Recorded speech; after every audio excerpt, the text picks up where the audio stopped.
I'm all about that bass, no trouble. I'm all about that bass, no trouble. I'm all about that bass. Bienvenue à tous. C'est une petite révolution dans la relation banque-entreprise. Les entreprises pourront logiquement, d'ici la fin de l'année, accéder à leur grille de notation auprès des établissements bancaires. Qu'est-ce que cela va changer? Comment ça marche? De quoi il s'agit? Est-ce que c'est la solution clé pour le financement des entreprises? On va se poser toutes ces questions ce matin dans les Décodeurs Atlantiques.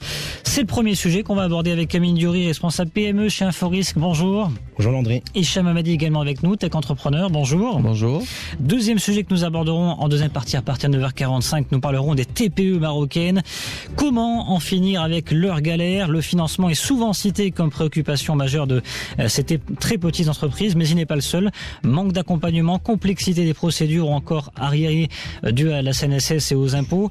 Nous passerons en revue ces différentes problématiques. Comment en finir donc avec ces galères? Quelles solutions pour aider les TPE à mieux se connaître et partager leurs problématiques? C'est des questions qui étaient abordées lors du forum de la TPE qui s'est clôturé il y a quelques jours.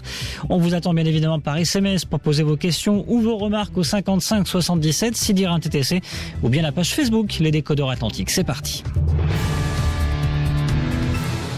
Les notations bancaires bientôt ouvertes aux entreprises d'ici à la fin de l'année. C'est une information de la Vie Éco de cette semaine. On va en parler bien évidemment en long et en large car c'est une petite révolution qui va sans doute bouleverser la vie de centaines d'entreprises dans les prochains mois. On va rentrer dans le vif du sujet avec vous, Amine Diori. D'abord, quand on parle de notation bancaire des entreprises, ça veut dire quoi? Qu'est-ce que c'est? Alors déjà, pour replacer l'histoire de la notation dans son contexte, il faut voir les problématiques que les sociétés rencontrent aujourd'hui. Alors la première problématique, et là c'est au niveau du système bancaire, c'est que le niveau des créances en souffrance, en gros le niveau des impayés a fortement augmenté depuis 2 ans. Il atteint aujourd'hui plus de 30 milliards de dirhams. Donc il y a cette problématique d'impayés. Et deuxième problématique, c'est qu'on voit que l'encours de crédit distribué aux entreprises a diminué également en pourcentage. Donc partant de ça, la question est de savoir déjà pourquoi et comment on peut améliorer la situation. Le modèle de notation entre dans cette problématique. Alors maintenant, qu'est-ce que c'est que le modèle de notation? Quand vous allez voir votre banquier, lui concrètement, il vous connaît à travers la relation que vous pouvez avoir avec la banque, mais sans outils spécifiques de risk management, il peut pas détecter les bons payeurs des mauvais payeurs. Ça sert à ça un modèle de notation. Ça permet à travers un certain nombre de données collectées autour de l'entreprise de pouvoir dire si l'emprunteur pourra rembourser ou pas sa dette. Alors c'est une des mesures phares qui a été discutée avec Banque Al Maghrib, le GPBM et la CGM. On s'en souvient, ils s'étaient réunis autour de la table fin janvier, début février pour tenter de résoudre cette problématique. Vous l'avez dit, Amine Diori, justement des délais de paiement notamment. Bon, notation bancaire accessible aux entreprises en principe d'ici avant 2017, d'ici la fin de l'année. Hicham Hamadi, ça peut être un enclencheur, un déclencheur pour les entreprises parce que là elles vont vraiment pouvoir accéder aussi aux justificatifs de refus de crédit par exemple de la part des banques. Alors, c'est une première étape pour plus de transparence. Une révolution, non. C'est une étape dans laquelle l'entreprise va pouvoir accéder et avoir la réponse du pourquoi elle n'est pas financée ou pourquoi son dossier est rejeté. Maintenant, ça fait du bien, ça va soulager beaucoup d'entreprises. Enfin, soulager, non, c'est-à-dire, on va comprendre le pourquoi. Mais le diable est dans le détail. C'est qu'il faut regarder comment cette notation va être faite. Et il y a 2 parties en général. Il y a une partie quantitative et une partie qualitative. La partie quantitative, elle est bilancielle, en fonction des éléments, on va dire, que l'entreprise va fournir. Et donc là, c'est des calculs pragmatiques, des ratios, des choses. Donc là, je pense qu'il n'y aura pas de sujet entre l'entreprise et la banque. Tout le monde sait calculer, on sait quelle note on a. Par contre, la partie qualitative, c'est cette partie-là qui normalement rentre dans le calcul du risque. Parce que la banque, qu'est-ce qu'elle fait? Elle va calculer une note pour se dire, pour prêter à cette entreprise, quel risque je prends. Et puis, naturellement, mais je pense que c'est une deuxième étape qui arrivera à moyen long terme, c'est de se dire quelle est la prime qu'on va appliquer, quel est le taux qu'on va appliquer à cette entreprise. Alors, cette partie qualitative, elle se base... Enfin, si on regarde les benchmarks au niveau international, elle se base sur des éléments de relation avec l'entreprise. Les premiers éléments qui sortent des réunions ici au Maroc, ça se basera, en fonction de ma lecture, ça se basera sur la solvabilité de l'entrepreneur. Et donc, en gros, qu'est-ce qu'on regarde? On regarde un projet, on regarde celui qu'il porte. Et on va se dire, celui qu'il porte, est-ce qu'il a assez de garanties pour couvrir son projet ou pas? C'est très limitatif. On connaît le problème des garanties actuellement. Exactement. Donc on reviendra à quoi? En gros, souvent des garanties personnelles, notamment aux entreprises. Souvent, c'est tout le temps. C'est pas souvent. Moi, j'ai la pratique, je suis dans l'entreprise, et à chaque fois qu'on veut faire appel à un financement, la première question, quelles sont les garanties que vous allez mettre sur la table? Et l'argument d'un banquier, c'est tout simple. Ça, c'est aussi une question qui est discutée avec le GPBM, BAM et la CGM. Tenter de supprimer, au moins d'améliorer cette question des garanties personnelles. Certainement, parce que la première chose que le banquier pose, c'est qu'est-ce que vous allez mettre sur la table, et l'argument derrière, c'est de se dire, si vous n'y croyez pas vous, pourquoi moi je vais y croire? Et je rappelle le discours GES du vice-président américain qui disait, tant que vous mettez des entrepreneurs en prison, vous ne pouvez pas avancer. Donc tant qu'on ne regarde pas la valeur d'un projet plutôt que de celui qu'il porte en se disant qu'il n'a pas assez de garanties pour couvrir son projet, on ne fera pas beaucoup de projets. Et donc à mon avis, c'est cet aspect qualitatif qu'il va falloir travailler. Enfin, si on regarde au niveau mondial, cet aspect qualitatif est en général fourni par celui qui a la relation avec l'entreprise, et donc notamment le chargé de clientèle, qui va regarder la qualité des fournisseurs, la qualité du management, la gestion des ressources humaines, la qualité des clients, un certain nombre d'éléments. Et il ne faut pas que ça s'arrête à la solvabilité, enfin entre parenthèses, à la capacité de l'entrepreneur à couvrir le risque de ce financement. Alors dans ce que vous dites, Hicham Hamadi, vous mettez le doigt aussi, enfin j'entends quelque part, vous mettez le doigt sur peut-être la possibilité par des entreprises de contester un refus et grâce à ce justificatif justement de contester clairement auprès d'une banque un refus de crédit. Est-ce que là il n'y a pas un problème qui se pose à Mindiori quand on voit que notamment dans d'autres pays comme en France, en Allemagne, en Espagne, ce ne sont pas les banques qui notent les entreprises, mais ce sont les banques centrales. Est-ce qu'on a réfléchi à ça au Maroc pour l'instant dans la conception de cette notation bancaire pour les entreprises? Oui, effectivement. La réponse de BAM à cette question, c'est qu'aujourd'hui, on n'a pas de centrale des bilans au Maroc, ce qui empêche que la Banque centrale puisse elle-même noter les entreprises. Maintenant, il faut voir au niveau du système marocain comment ça se passe. La Banque centrale, qui est le régulateur, donne les consignes générales en appliquant les BAL 2, BAL 3.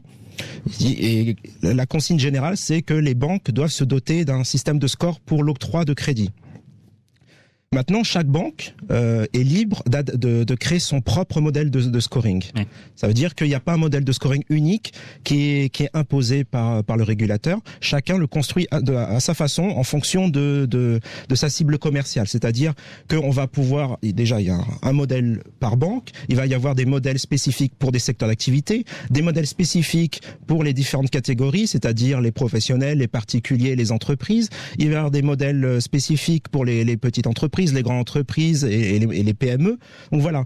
Donc là déjà peut-être qu'il y aura une question de clarification à faire dans les prochains mois, dans les prochaines années sur ce sujet-là, où peut-être qu'on restera à ce modèle particulier de banque pour les notations d'entreprise. Une question en tout cas qui reste en suspens. Oui, c'est une question qui reste en suspens, mais au fond, c'est pas assez important de ça, savoir si c'est la banque centrale ou si c'est les banques qui notent les entreprises. Ce qui est important, et je rebondis sur ce que mon collègue a dit à l'instant, c'est vrai que face aux demandes des banques, c'est-à-dire les demandes de garantie, l'étude du business model, s'il n'y a pas ces apports-là, le modèle de notation, justement, est là, est un troisième élément qui vient dans l'analyse du dossier. C'est-à-dire que le dossier, il est quand même, il n'y a pas que le modèle de notation. Il y a d'autres choses qui rentrent en compte. Et donc, le modèle de notation peut être un élément positif pour les entreprises qui n'ont pas de garantie derrière. On va en parler. Juste pour rentrer un peu plus vif dans la question que je voulais vous poser, c'est grosso modo, est-ce que ça va pas ouvrir la boîte de Pandore? Est-ce que les entreprises n'ont pas pouvoir, je sais pas, porter plainte contre une banque pour refus de crédit sur un motif bien spécifique qui n'est pas justifié à leurs yeux? Hicham m'a dit, est-ce que c'est possible? C'est la partie pleine c'est quand on se dit qu'il y a une bonne partie, c'est que d'abord la transparence et le débat. C'est-à-dire, on va mettre à plat, on va se dire, on vous a donné une mauvaise note parce qu'on estime que. Maintenant, il n'y a aucune obligation d'une banque commerciale d'octroyer un crédit à une entreprise. Mais c'est vrai, ce que vous dites, c'est que ça permet à l'entreprise d'avoir cet élément et de le critiquer et de dire ce n'est pas bon. Et d'aller plus loin, peut-être de le contester. Et d'aller plus loin. Et c'est là où il faut se dire qu'on doit aller vers un système plus équilibré. Parce que se dire que la banque, elle est jugée partie dans cette histoire. On lui demande un crédit et puis après elle note et elle décide de donner ou pas. le bon sens veuille à ce qu'il y ait une tierce partie, peut-être pas Banque Maghreb, parce qu'effectivement il n'y a pas d'information. Ça peut être un médiateur. Ça peut être un médiateur, ça peut être des entreprises agréées. On peut créer, on peut imaginer beaucoup de solutions. En France, c'est le médiateur, notamment. Oui, exactement. Oui, il faut qu'il y ait un listing, normalement, un référentiel d'entreprise, enfin des similaires à SNP, enfin en miniature, en se disant que c'est eux qui vont fournir cette notation. Et que cette notation est donnée par une tierce partie d'une manière pragmatique. Et ça a plus de sens parce que ça permettra d'équilibrer la relation. Et ça permettra de faire en sorte à ce que l'entreprise, quand elle a cette note, elle peut négocier le taux. Et ça donne aussi la possibilité à la banque de couvrir son risque par la prime qu'elle exige. C'est-à-dire, malgré qu'il y a une note, une banque peut dire, non, moi j'ai d'autres éléments, notamment la couverture de ce risque, je voudrais que vous payiez telle prime. Et donc ça équilibre la relation. Donc ça va quelque part apporter une bouffée d'oxygène aussi. Ça va apporter un élément de transparence. Mais après, la deuxième étape, il faut qu'on arrive à ce système cible, c'est de se dire qu'il y a une tierce partie qui note, et puis après il y a une négociation ouverte. Aujourd'hui, c'est simplement donner ou pas donner. C'est pas de la négociation. C'est qu'on va vous donner une note pour dire on va vous donner un financement ou pas. C'est pas pour négocier le taux. C'est simplement l'acceptation. L'enjeu, ce sera la note. S'améliorer, améliorer sa performance, Exactement. améliorer son dossier. C'est simplement une première étape dans une relation qui s'équilibre avec le temps. Donc oui, c'est une bonne étape, mais c'est une étape intéressante, c'est une étape qui permettra de créer le débat et d'ouvrir la boîte. Mais il faut qu'on y aille plus loin et qu'on voit dans d'autres éléments pragmatiques. Et puis après qu'on se dise, même les éléments qualitatifs, il faut qu'ils soient rationalisés dans un canevas. C'est-à-dire une banque ne peut pas se dire, je n'aime pas ce personnage, je ne veux pas lui octroyer tout simplement, parce que c'est du qualitatif. On est quand même 5 mois, on est le premier jour, on est quand même 5 mois après cette réunion de GPBM, la CGM et Banque Al Maghrib sur cette question des délais de paiement. Alors c'est vrai qu'on n'avait pas eu beaucoup d'échos à part qu'une commission avait été constituée. Puis là maintenant, donc cette notation bancaire ouverte aux entreprises peut-être d'ici la fin de l'année, c'est la solution clé pour les entreprises à Minduri. Alors on parle de flexibilité prochainement qui sera mis en place, mais est-ce que c'est un élément important qui va pouvoir changer la donne pour la vie d'entreprise ? Oui, clairement, c'est une question de transparence, d'amélioration aussi du fonctionnement de l'entreprise, parce que il faut pas voir simplement l'aspect contestation des notes ou d'une décision prise, mais voir derrière aussi que chaque refus devra être justifié. Et les justifications devront évidemment être rationnelles. Donc on verra derrière les points faibles de l'entreprise, ce que l'entreprise devra améliorer par la suite. Et c'est dans cette optique-là qu'il faut se poser, c'est-à-dire que après il faut mettre en place toutes les modalités possibles au sein de l'entreprise pour améliorer le fonctionnement, pour organiser l'organisation, Ça peut améliorer la question des délais de paiement ? Si imaginons l'ensemble des entreprises jouent le jeu sur l'accès au financement, sur la notation, on peut se permettre au niveau des entreprises de laisser croire que on va améliorer la question des délais de paiement. Justement, on est dans une optique de financement. On n'est pas dans le problème en lui-même. Le problème en lui-même reste à être résolu.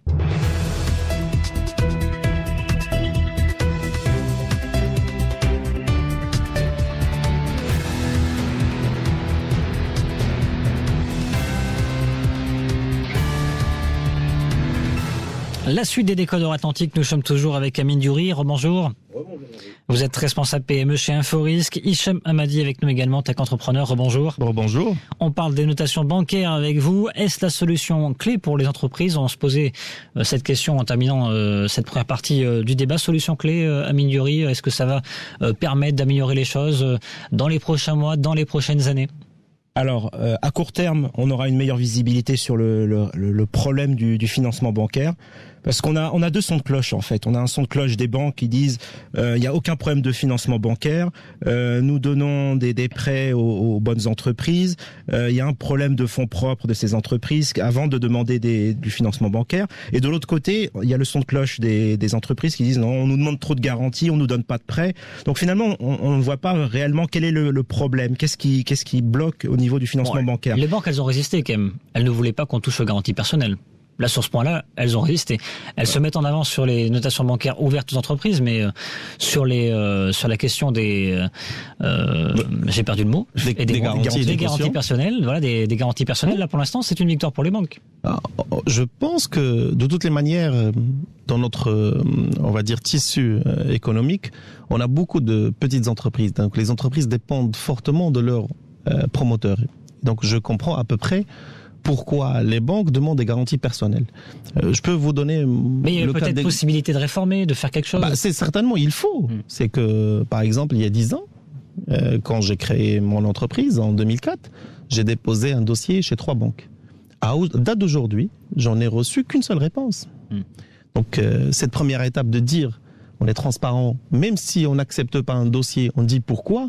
Pour moi, c'est une bonne étape. Ça va faire du bien. Ça va faire du bien, ça va faire un aller-retour. C'est que ça ne va pas être OK, et il n'y a pas de réponse.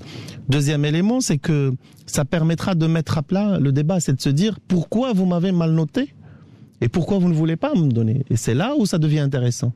C'est-à-dire, le débat va être, on vous a donné cette note parce qu'on estime que vous n'allez pas couvrir, vous en tant que personne physique. Et c'est là où, parce que il faut pas se leurrer, les projets, on a. Le problème, c'est que les gens qui portent les projets, soit ils n'ont pas assez de financement, tous ceux qui ont assez d'argent arrivent à lever du financement. La problématique se pose pour les petites entreprises dont le promoteur n'a pas assez d'argent pour financer lui-même son projet. Donc une fois qu'on a une mauvaise note, il y aura un débat. Pourquoi j'ai cette note ? Et c'est là où les langues vont se délier, c'est là où on va écrire, parce que vous ne pouvez pas couvrir le risque si le projet ne marche pas. Et donc, on va s'attaquer au vrai problème, qui est les garanties personnelles, qui devraient être apportées par le promoteur. Et c'est là où il faut qu'on aille plus loin et qu'on réforme ce système. Il est plus, à mon avis, pour qu'on puisse avancer, pour qu'on puisse produire, pour qu'on puisse innover, prendre des risques, parce que quand on dit innovation, il faut qu'on prenne des risques. C'est là où les garanties personnelles devraient disparaître. C'est là où il est, à mon avis, absurde de demander à un promoteur qui doit se concentrer sur son projet d'apporter toutes les garanties par rapport à ce projet. Amine, est-ce que vous pensez que dans les prochains mois, d'ici 2017 ou l'année prochaine, on mettra sur la table et on réformera peut-être cette question de garantie personnelle ? Alors, il y a déjà une réforme en cours sur les garanties apportées par les entreprises. Aujourd'hui, quand on parle de garantie, donc on parle de biens immatériels apportés, le fonds de commerce, etc. Et il me semble avoir vu qu'il y a une réforme en cours qui permet justement de segmenter ces biens immatériels. Ça veut dire que l'entreprise n'est pas obligée d'apporter en garantie tout son fonds de commerce, mais peut segmenter petit à petit les biens qui composent son fonds de commerce. Donc ça, sur ce point, ça avance là pour l'instant. Bien sûr. Tout doucement. Tout doucement. Maintenant, la question qui se pose par rapport au travail des banques, je pense très sincèrement que c'est pas leur métier de prendre des risques. C'est vrai que la question se pose pour les jeunes entrepreneurs qui ont un besoin de financement. La problématique, c'est que les banques certes doivent financer, mais elles doivent aussi limiter leur risque d'impayé par la suite. Ouais. Donc, je pense que c'est une question des fonds propres, à mon avis, qu'il faut jouer aussi. Oui, c'est pas leur métier de prendre des risques. Par contre, il faut regarder, il ne faut pas oublier que les banques sont dans un métier protégé. Aujourd'hui, ils ont l'exclusivité de pouvoir collecter de l'argent des épargnants et des gens, donc nos salaires, et puis après les redistribuer. Donc ils sont dans un métier dans lequel il y a une protection de l'État. Et il faut qu'il y ait une contrepartie par rapport à ce bénéfice qu'elles génèrent. Regardons les bénéfices qu'elles génèrent. Donc nous ne demandons pas à ce qu'elles prennent des risques, nous demandons simplement que... Moi, j'estime que c'est une aberration quand il y a un projet solvable. Le projet en soi, il est intéressant. Et on se dit, je ne parle pas de solvabilité du promoteur, sa capacité de couverture, le projet. C'est comme si aujourd'hui, si vous demandez un prêt immobilier, c'est facile parce qu'on a la maison, donc ça ne pose pas de problème. Par contre, quand vous avez un projet, on va vous demander de nantir votre fonds de commerce, nantir les biens matériaux, et puis après on va vous dire, à la fin, il faut que vous signiez une caution, et que s'il y a quoi que ce soit, on prendra votre maison, votre voiture, et puis après on va tout prendre. Donc c'est là où il y a quelque chose à faire. Amine Diori, responsable PME chez Inforisque. Oui, je voulais rebondir sur cette question. Je pense que sur la question du financement des projets un peu innovants, le financement bancaire n'est pas forcément adapté. Tout simplement parce que c'est une question aussi de timing, de flux. Un jeune projet, une jeune push qui vient de se créer va devoir dans un premier temps investir, donc beaucoup de dépenses. Les flux d'argent rentreront par la suite. Le prêt bancaire n'est pas forcément la meilleure solution pour ça. Il faut se tourner plutôt vers les fonds d'investissement, fonds d'investissement au crowdfunding. Là, il y a un projet de loi également qui est sur la table. Mais il n'y a pas de fonds d'amorçage au Maroc. Oui, c'est vrai. Ça, c'est l'autre problème. Il n'y a aucun fonds d'amorçage. Il n'y a personne chez qui vous pouvez demander de l'argent quand vous créez une boîte. Personne ne vous donnera. À part un crédit bancaire. Et là, c'est une autre problématique, mais je suis complètement d'accord. Il n'y a pas de fonds d'amorçage aujourd'hui, mais le financement bancaire, pour moi, n'est pas forcément la solution la plus adaptée pour les projets innovants. Ouais. Juste une question de Ilham sur Facebook, sur ces notations bancaires qui demande, grosso modo, comment ces notations vont être communiquées. On parle de 2 méthodes pour l'instant, Mindiouri, une méthode par mailing notamment pour les entreprises. Oui, exactement. On parle de transmission par mail ou transmission auprès du représentant légal de l'entreprise. C'est-à-dire que cette notation ne doit pas être donnée à n'importe qui. Ouais. Il faut que ce soit quelqu'un mandaté par l'entreprise. On est d'accord, elles ne seront pas publiques, ces notations. Bien sûr. Elles seront à la demande des entreprises qui vont demander un financement, qui vont demander un crédit, mais ça s'arrête là. Bien sûr, c'est d'ailleurs pour ça que cette notation sera remise uniquement à la personne mandatée par l'entreprise. Mandataire social. Oui. Hicham Hamadi. Mais pour moi, le sujet n'est pas là. La transparence doit être de part et d'autre. Donc, et croyez-moi, je pense que les banques vont communiquer autour de cela. C'est-à-dire, si vous avez une mauvaise note dans une banque, à mon avis, il y a de très faibles chances que vous ayez une meilleure note chez une autre, parce que en général, il y aura un canevas et ça va être les mêmes critères. Là où il y aura un débat, et c'est là où je pense que les choses vont s'accélérer, c'est que on aura beaucoup de débats entre les entreprises et les banques par rapport à ces notes, et c'est là où on va pousser les choses plus loin, parce que il va falloir justifier la note maintenant. Une fois qu'on justifie le non-octroi d'un financement, il va falloir justifier le pourquoi. Et donc, c'est pas simplement parce que vous avez une mauvaise note, il faut le motiver. Pourquoi vous avez une mauvaise note? Et c'est là où je pense que les choses vont s'accélérer, parce que ça va être un débat pragmatique et non pas une fin de non-recevoir. Et non pas, on va pas vous donner, allez pleurer. Parce que quand il y a une fin de non-recevoir, il n'y a même pas d'élément pragmatique. Est-ce que votre dossier est incomplet? Est-ce qu'on l'a pas traité? Donc là, le débat, je pense, va s'accélérer. Vaste changement en tout cas qui doit entrer en application d'ici la fin de l'année, c'est ce que nous dit donc la Vie Éco cette semaine. Dans un instant, on va s'intéresser aux TPE marocaines, comment finir avec leurs galères. Il y avait ce forum de la TPE qui s'est tenu en fin de semaine dernière. Le financement est souvent cité comme préoccupation majeure des TPE, mais il n'est pas le seul, il n'est pas l'unique, et justement, il y a beaucoup de questions comme notamment l'accompagnement ou les complexités des procédures qu'il va falloir améliorer. On verra ce qui se dessine pour les prochaines semaines et pour les prochains mois. Mais avant, la séance traditionnelle coup de gueule, coup de cœur. On commence par vous, Mindiouri. Oui. Un coup de cœur aujourd'hui pour une tribune dans l'Économiste hier. Exactement, une tribune d'Anwar Zine. Alors, déjà, c'est le titre qui m'a interpellé. Avoir 20 ans au Maroc, un cauchemar. Et il finit par « sauf si ». Et donc, on voit bien à travers déjà le titre que il va y avoir un développement en 2 temps. Alors évidemment, j'occulte complètement la vision politique et électoraliste qu'il y a derrière cette tribune, mais je me concentre uniquement sur les faits qu'il développe, et je trouve qu'effectivement il y a des idées qui sont très intéressantes. Qu'est-ce que vous a séduit particulièrement? Alors, dans un premier temps, il dresse une radiographie des jeunes de 20 ans au Maroc, donc c'est assez sombre. On voit une jeunesse peu éduquée, 13% qui rentre dans l'école primaire et qui finit avec le bac, chômage, pas d'argent, les jeunes faiblement intégrés dans la vie associative, sportive. Donc on voit quand même une jeunesse attachée à son téléphone portable et les chaînes satellitaires, donc on voit une jeunesse assez apolitisée, amorphe. Donc là c'est la vision un peu sombre. Et puis, dans la suite de son développement, ce qui est intéressant, c'est qu'il dit que grâce à Internet, finalement, Internet canalise toutes les indignations de ces jeunes. Ils ont la possibilité, à travers Facebook, par exemple, de dénoncer la corruption, les passe-droits, des événements qui les touchent personnellement. Parfois, c'est dénoncer l'incompétence de certains responsables politiques au public, ou dénoncer des faits sociétaux, comme par exemple, on a parlé du mariage d'Amina à une époque, ou le travail des jeunes filles à domicile. Et donc, on voit que cette indignation passive devient indignation active. Et en fait, c'est là tout le paradoxe. C'est-à-dire qu'on parle d'une jeunesse désœuvrée, amorphe, et finalement, elle a un pouvoir qui est un pouvoir politique qui est très fort, qui peut agir aussi bien sur la société civile que sur la vie politique, et peut même avoir un impact sur les lois qui sont votées. Elle a ce pouvoir, entre guillemets, quelque part de contestation. De contestation grâce à Internet, grâce à ces futurs médias 2.0. Exactement. Et donc, l'idée de tout ça, ce que je retiens, c'est qu'il faut dire à ces jeunes de rester mobilisés, que malgré le fait que ça aille mal, il faut rester mobilisé, ouvert sur ce qui se passe dans notre société. Ouf, Internet est là. Internet est là. Hicham m'a dit un coup de gueule, un coup de cœur.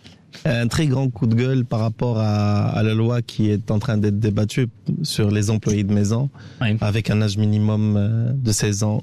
Franchement, j'ai honte d'entendre ça. Bon, pour l'instant, apparemment, il y a un accord qui est trouvé, grâce au PPS, notamment sur un délai de 5 ans pour maintenir à 18 ans cet âge minimum pour le travail domestique. À mon avis, il n'y a même pas de délai à mettre. Il est honteux d'accepter à ce qu'on ait des employés de maison, on va dire, qui n'ont même pas l'âge légal de signer un contrat.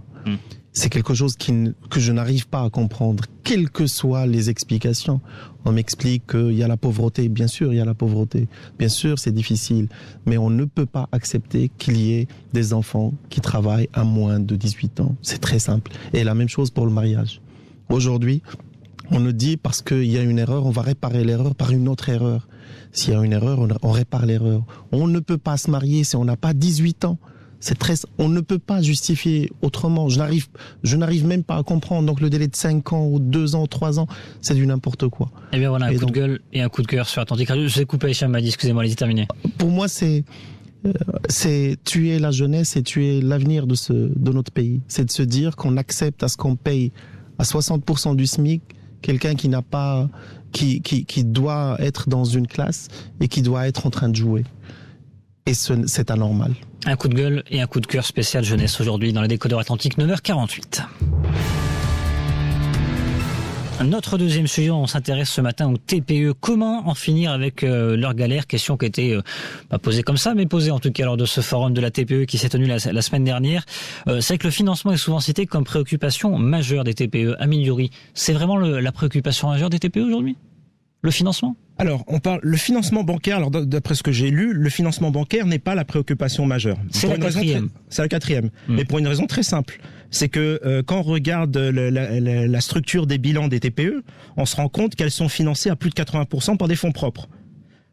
Pour une raison très simple, on en a parlé dans le dernier thème, c'est qu'elles ont très peu accès au financement bancaire. Donc elles sont obligées de trouver des sources de financement pour pouvoir continuer à vivre. Mais donc on se trompe quand on parle de financement. Arrêtons de parler de financement pour les TPE, non? Il faudrait peut-être bien sûr, parler d'autre chose. C'est crucial. Pas du tout. C'est crucial. Aujourd'hui, on a une problématique de délai de paiement. Il faut survivre. Et surtout les TPE. Les TPE ont des délais de paiement qui dépassent les 9 mois aujourd'hui. Donc, il faut bien survivre à ça. Il faut payer ce besoin de trésorerie. Et comment on fait? À un moment donné, moi, je suis entrepreneur. J'ai 9 mois avant que mon client me paye. Comment je fais si j'ai pas d'apport personnel, que mon banquier me suit pas? Je fais comment? Comment on explique alors cette quatrième préoccupation pour l'instant? En fait, elle y arrive parce que elle n'y est pas. C'est aussi basique que ça. C'est que l'entrepreneur, quand il souhaite avoir un financement, il n'en a pas.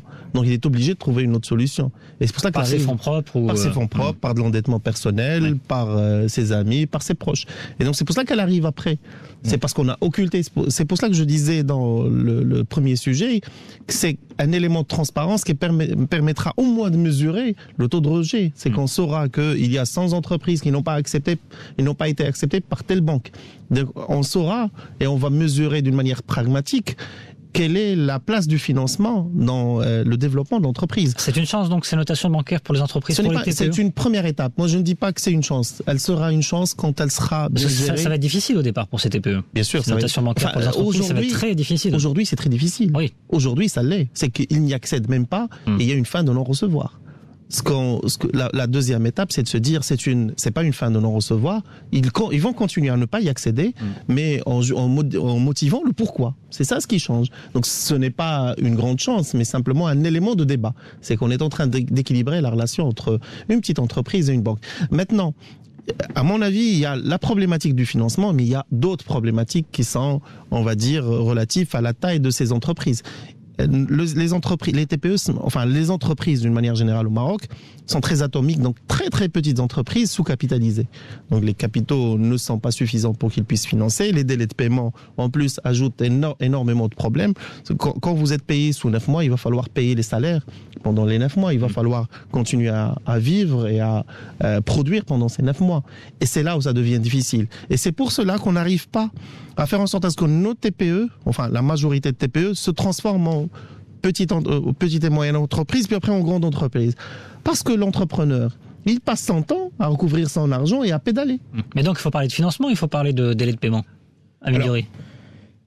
Pour les TPE. Les deux. Il faut parler des deux, évidemment. Il faut d'abord résoudre le problème du financement, qui est celui du délai de paiement, et puis il faut aussi parler de financement. Sans ça, on se retrouve dans un cas extrême qui est celui de la défaillance d'entreprise. Je voudrais dresser rapidement une radiographie de cette TPE marocaine pour qu'on sache exactement. Elle est un peu sombre, malheureusement. On parle de délai de paiement de plus de 9 mois pour les clients. On parle de chiffre d'affaires qui a diminué depuis plus de 2 ans, de près de 10% par an depuis 2 ans. On parle de rentabilité nette qui est en baisse pour ces entreprises. Donc voilà, déjà c'est pas très très lumineux. C'est pas du tout rose, hein, non, c'est pas rose, c'est pas rose. Et derrière ça, il y a ces sources de financement qui sont aujourd'hui les fonds propres. Maintenant, il existe d'autres solutions. Alors on parle du fonds de soutien aux TPME. J'ai regardé effectivement les différents communiqués de presse qui sont sur ce fonds. Et tout de suite, même si effectivement ça a bénéficié à près de 250 entreprises, 1,5 milliard de fonds distribués associés à des crédits, quand je regarde rapidement la taille moyenne des entreprises qui bénéficient de cette aide, on voit que globalement c'est une entreprise qui fait plus de 50 millions de chiffres d'affaires et qui est 100 personnes. Donc on n'est pas dans l'optique de la TPE là, clairement. On est plutôt PME moyenne, de taille moyenne. Bon, il y a des banques qui sont allées sur les TPE, qui ont fait des publicités sur les TPE. Ça marche pas pour l'instant? Qu'est-ce que ça donne? Ils ont fait des publicités, comme vous venez de le dire. Effectivement. Maintenant, les cas réels, c'est que la réalité est qu'il y a beaucoup de rejets. Et la première chose, c'est de mesurer les rejets. Revenons à la partie soutien de l'État. Alors, effectivement, il y a des fonds de soutien. Effectivement, il y a de l'argent. Effectivement, il y a une volonté, une stratégie pour soutenir la petite entreprise ou la très petite entreprise. Maintenant, comme je disais tout à l'heure, le diable est dans le détail.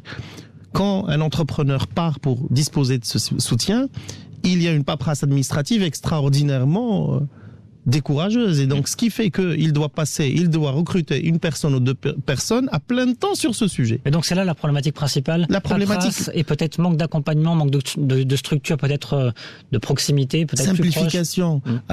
Vous savez, il y a un état d'esprit. Moi, je résume tout ça à un simple état d'esprit, qui est la présomption de culpabilité.